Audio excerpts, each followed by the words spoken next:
За их хурлын эрхэм гишүүд маань энэ хар хором хотын төлөвлөлт бүтээн байгуулалт хөгжлийг дэмжих тухай гэж байгаа. Тэр төлөвлөлт гэдэг үгийг сүүлд бас энэ зарчмын зөрүүтэй саналаар ингээд нэмээ явж байгаа маа. Төлөвлөлт гэдэг үг бол шилжилтийн гэсэн санааг бас агуулж байгаа гэдгийг бас ажлын сектор олон дахин ярьсан байгаа маа. Өөрөөр хэлбэл нэг далаалтаар энэ хууль гараад он удаан жил явна гэхээс илүүтэйгээр 2050 алсын хараанд орсон нийслэлийн баримжаатай гэдэг хэрвээ нийслэл хот болгоно гэчихлээр одоо үндсэн хуулийг өөрчлөх шаардлагатай болчиход байгаа учраас тэр хүртэлх буюу одоо ингээд төлөвлөлтийг хийнэ гэдэг агуулгаар юм шилжилтийн гэдэг санаа орж байгаа маа. Хоёрдугаар та бүхэн нэгийг нэг сайн уншаад өгөөч гэж хүсмээр байгаа. Энэ хуулийн зорилт нь түүхэн нийслэл хар хором хотыг сэргээн байгуулж гэсэн үг байгаа. Энэ ямар утгатай вэ гэхлээр ер нь бол ирээдүйд нийслэлийн баримжаатай гэдгийг л хэлж байгаа. Дээрэс нь Монгол үндэсний түүх язгуур өв нүүдлийн соёл иргэншлийг хамгаалах гэсэн.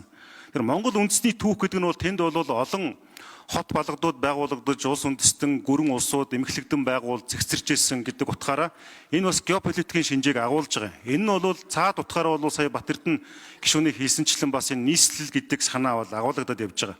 За энэний араас бол доктортой аялал жуулчлалыг хөгжүүлэх, бүс нутгийн хөгжлийг тэнцвэртэй байдлыг хангах, байгаль орчин дээлтэй хүний ая тухтай орчинд амьдрах нөхцөлийг бүрдүүлсэн хотыг төлөвлөх, бүтээн байгуулах, түүний хөгжлийг дэмжих хэрэгцээ үнцийг тогтоогтой холбогдсон харилцааг зохицуулахад оршно гэсэн байгаа юм.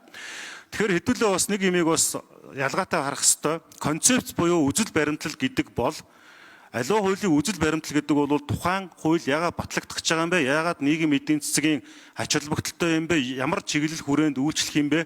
Гол философийн тодорхойлдог. Тэгэхээр манай энэ хуулийн өөрийнх нь үзэл баримтлал болвол хуулийн үзэл баримтлал шүү. Хотын төслийн гэж яриаггүй. Хуулийн үзэл баримтлалыг бол энэ нэг дээр оруулсан юм байгаа юм шүү.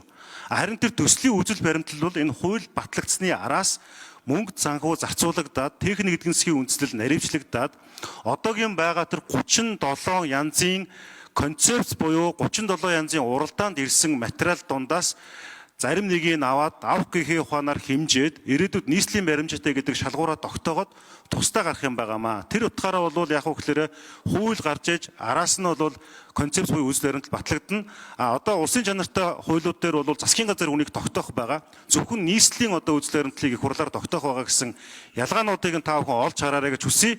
Ингээд энэ хуулийн төслийг бүрэн дэмжиж байгаа. Улсын хурлын гишүүд та бүхэн бас яг энэ үгийн нюанс буюу яг тэр үгзүү талаас нь энэ ямар агуулга ард нь орсон юм бэ гэдгийг сайн анзаарч дэмжиж саналаа өгөөсэй гэж сэтгэлээс хүсэж байна. Гэхдээ энэ хууль бол бас ердийн хууль биш ээ.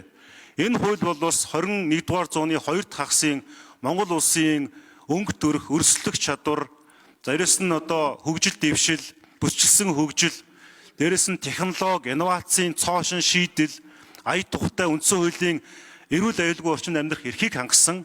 Нөгөө талаасаа Монгол үндэстний түүхэн гал голомт бөгөөд бахархлыг тээсэн, тэтгсэн ийм хөгжил дэвшлийн хууль байх болно гэж үзэж байгаамаа. Тийм учраас бүхнийг багтаах, жихэх боломжгүй учраас төлөвлөлт гэдэг байдлаар шилжилтийн байдлаар оруулж байгаа гэдгийг та бүхэн бас мэрэгэн ухаандаа тунгааж дэмжиж өгөөсэй гэж хүсье.